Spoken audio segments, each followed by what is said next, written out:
Hello everyone, welcome to my YouTube channel study with Faisal. तो कैसे हैं आप सभी? आई होप आप सभी अच्छे होंगे और अपनी पढ़ाई बहुत ही अच्छे से कर रहे होंगे। आपकी पढ़ाई और बेहतर बनाने के लिए आज से हम शुरुआत करने जा रहे हैं आपके लिए फिजिक्स के बहुत ही इंपॉर्टेंट टॉपिक जो बोर्ड में आपको डायरेक्ट रखे हुए मिलेंगे जू के तू।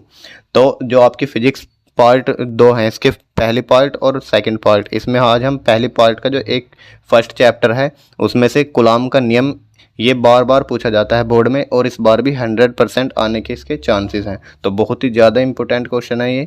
तो इसको जानेंगे कूलॉम का नियम क्या होता है और इसमें जो इसकी वीमा पूछता है एप्सिलॉन नॉट की, उसकी वीमा भी निकाल लेंगे हम।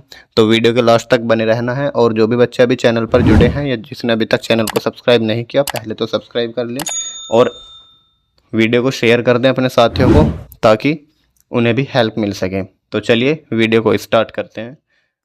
तो देखिए स्टूडेंट्स, कूलॉम के नियम में क्या होता है। कूलॉम एक वैज्ञानिक था, उसने क्या रूल दिया कि कूलॉम ने कहा अगर दो कोई स्थिर आवेश हैं, मान लीजिए एक स्थिर आवेश ये है जिसका आवेश Q1 है और एक स्थिर आवेश ये है, गतिशील नहीं है, स्थिर आवेश है, और ये है Q2। ठीक है, ये है दो, एक Q1 और एक Q2, दो आवेश हैं। और अगर इन दोनों के मध्य की दूरी R है तो इनके बीच एक आकर्षण बल लगेगा या फिर प्रतिकर्षण बल लगेगा। अगर ये दोनों सेम क्वांटिटी के हुए, मान ले ये भी प्लस चार्ज ये भी प्लस चार्ज, तो क्या लगेगा? प्रतिकर्षण बल लगेगा। और अगर एक पॉजिटिव हुआ दूसरा नेगेटिव हुआ तो आकर्षण बल लगेगा।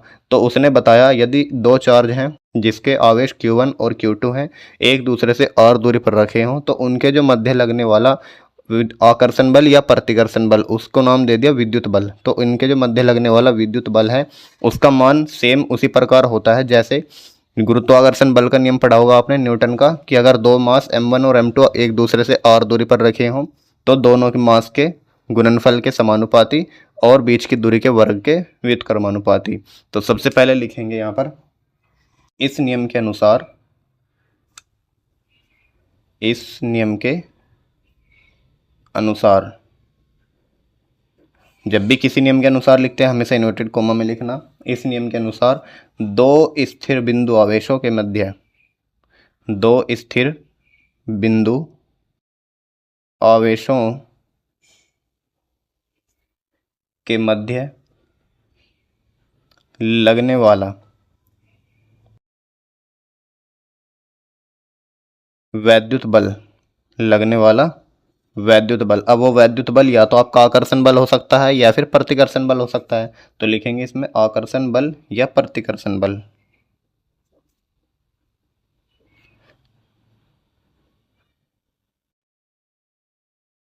या प्रतिकर्षण बल। तो इन दोनों बिंदु आवेशों के मध्य लगने वाला वैद्युत बल किस किस पर डिपेंड करता है? आवेशों के गुणनफल के समानुपाती, गुणनफल के समानुपाती तथा उनके बीच की दूरी के वर्ग के व्युत्क्रमानुपाती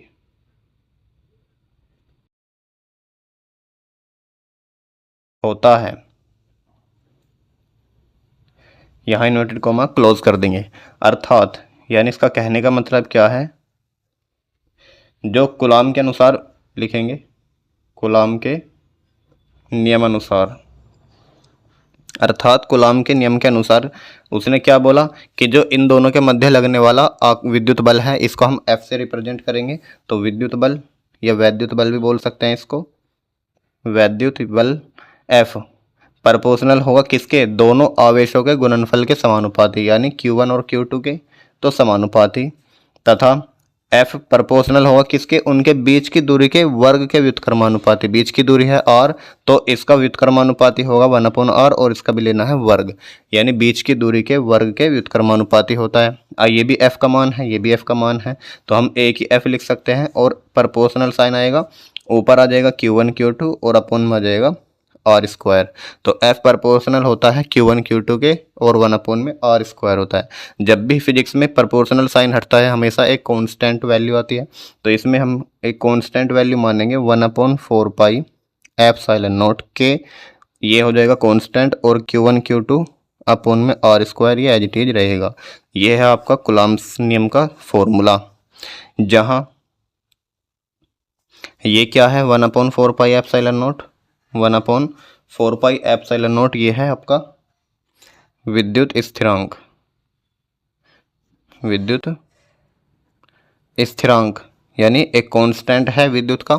अच्छा, इसमें एक चीज़ आ रही है एप्सिलॉन नोट, इसके बारे में बहुत पूछता है एग्जामिनर कि एप्सिलॉन नोट की विमा लिखिए और एप्सिलॉन नोट का मात्रक भी लिखिए। तो एप्सिलॉन नोट पहले इसको समझिए, 1/4 एप्सिलॉन नोट का जो मान होता है वो लगभग किसके बराबर होता है, 9 गुना 10⁹ न्यूटन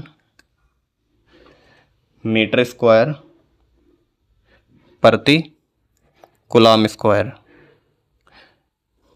ये होता है इसका मान, किसका, 1/4πε0 का।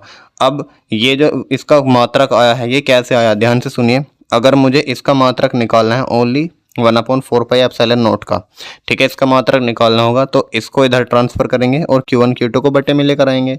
तो 1/4πε0 का मात्रक क्या हो जाएगा भाई, F का मात्रक तो न्यूटन हो जाएगा और आर स्क्वायर मीटर में नपेगा तो मीटर स्क्वायर गुना में चला जाएगा, ये रहा मीटर स्क्वायर गुना में। और Q1 Q2 ये दोनों आवेश हैं, आवेश का मात्रक कूलम्ब होता है और कूलम्ब का भी क्या हो जाएगा, स्क्वायर हो जाएगा। और स्क्वायर जब अपोन में जाएगा तो हमने लिख दिया 1/में कूलम्ब स्क्वायर। तो इसका तो मात्रक हो जाएगा 1/4πε0 का कि न्यूटन मीटर स्क्वायर प्रति कूलम्ब स्क्वायर। लेकिन अगर आपसे पूछ ले और एप्सिलॉन नोट क्या है इसमें, निर्वात की वैद्युतशीलता, निर्वात की परावैद्युतशीलता, इसका मान होता है आपका 8.85 × 10⁻⁻12। अब देखिए इसका मात्रक क्या बनेगा भाई, इस पूरी क्वांटिटी का मात्रक ये था। अगर ये बटे में है इस बार, तो अगर मुझे इसको ऊपर लाना है तो सारे मात्रक पलट देंगे, तो यानी कूलम्ब स्क्वायर ऊपर आ जाएगा और न्यूटन मीटर स्क्वायर क्या आ जाएगा बटे में, प्रति न्यूटन मीटर स्क्वायर। ये इसका जो है मात्रक बन जाएगा, एप्सिलॉन नोट का मान और मात्रक। इसकी विमा भी आपसे पूछता है कि एप्सिलॉन नोट की विमा लिखिए, तो इसकी जो विमा होगी, देखिए विमा लिखने के लिए इन सब की विमा लिखनी होगी। कूलम्ब की विमा, भाई कूलम्ब किससे बनकर मिला है, कूलम्ब मतलब Q, और Q की विमा क्या होती है, AT। आपको याद है एक फॉर्मूला, Q बराबर या I बराबर Q/T, ये फॉर्मूला होता है I बराबर Q/T। तो Q का मान कितना आ जाएगा यहाँ से, IT, हाँ है ना। तो अगर Q का मैं मात्रक पूछूं या विमा पूछूं Q की, तो कितनी आ जाएगी आवेश की। I की विमा क्या होती है, एम्पियर यानी कैपिटल A, और T की विमा क्या होती है, सेकंड यानी कि टाइम आ जाएगा, तो AT आ जाएगा। Q की विमा क्या होती है, AT, यहाँ पर है कूलम्ब का स्क्वायर, तो AT का स्क्वायर हो जाएगा, AT का स्क्वायर प्रति यानी बटे में न्यूटन मीटर स्क्वायर। न्यूटन का मतलब होता है बल, और बल की विमा होती है MLT-2।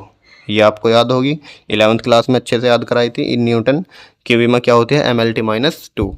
और मीटर स्क्वायर की विमा क्या हो जाएगी, L स्क्वायर हो जाएगी, ठीक है। अब इन सब को ऊपर ले जाएंगे तो सबसे पहले M आएगा, वो M ऊपर जाके माइनस का हो जाएगा, M-1। फिर L आएगा, L की पावर यहाँ पर 1 है और यहाँ पर 2 है, कितनी हो जाएंगी, 3, और ऊपर जाकर -3 हो जाएंगी, M-3। फिर आ जाएगा T, T की पावर -2 है और ऊपर +2 है, -2 ऊपर जाकर ये भी प्लस के हो जाएंगे तो +4 हो जाएंगी, और A की पावर कितनी आ जाएगी, स्क्वायर में। तो इसकी जो विमा होती है किसकी, एप्सिलॉन नोट की, ये होती है आपकी M-1 L-3 और T की घात 4 A स्क्वायर। ये आपका यहाँ पर कूलम्ब का नियम पूरा होता है। अगर एग्जाम में ओनली ये आता है कि कूलम्ब का नियम लिखिए, तो आपको कहाँ तक लिखना है, यहाँ तक लिखना है सिर्फ, ठीक है। जहाँ 1/4πε0 वैद्युत स्थिरांक और एप्सिलॉन नोट क्या है इसमें, निर्वात की परावैद्युतशीलता। लेकिन कभी कभी ऑब्जेक्टिव सवाल आ जाता है कि जो निर्वात की परावैद्युतशीलता होती है यानी एप्सिलॉन नोट, उसका विमा लिखिए और मात्रक क्या होता है, तो डायरेक्ट आपसे पूछ लेता है। तो आपको इस प्रकार इसकी विमा और मात्रक मैंने याद करा दिए हैं। इस नियम को फिर से समझ लीजिए, बहुत ही आसान है कि अगर दो बिंदु आवेश हैं और वो स्थिर हैं तो उनका मध्य लगने वाला विद्युत बल क्या होता है, दोनों आवेशों के गुणनफल के समानुपाती और उनके बीच की दूरी के वर्ग के व्युत्क्रमानुपाती होता है। सिंपल सा वही फॉर्मूला है जो आपने गुरुत्वाकर्षण चैप्टर में पढ़ा था, न्यूटन का गुरुत्वाकर्षण नियम, ठीक है। तो उम्मीद करता हूँ आपको समझ में आया होगा। मिलते हैं किसी और टॉपिक के साथ। अगर आपको कोई और अच्छा सा टॉपिक करवाना है मुझसे तो कमेंट बॉक्स में मुझे बता दीजिएगा। चलिए, तब तक के लिए पढ़ते रहिए। मिलते हैं नेक्स्ट वीडियो में, तब तक के लिए जय हिंद।